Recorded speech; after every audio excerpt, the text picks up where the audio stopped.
eshitamiz, lekin muhokama qilmaymiz. Qanaqa u? Hayotimizda bo'layotgan voqealarning to'g'risini bir-birimizga aytamiz, lekin muhokama qilmaymiz. Yaxshi. Boshladik-a? Qarang adasi. Siz har doim ishdan kech qaytib kelasiz-ku. O'shanda o'rnimdan turib eshikni ochish shunaqa yoqmaydi. Xo'p, har 15 kunda oyinikiga ketasan. Voy, qulog'im shunaqa tinchib qoladi.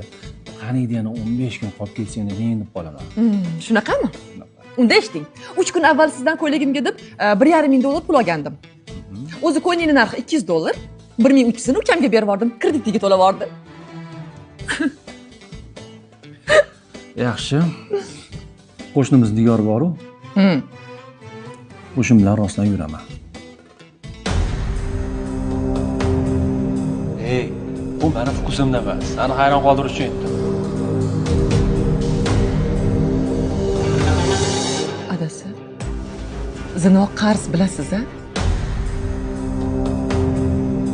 Uni oilangizdagi biror bir ayol o'sadi.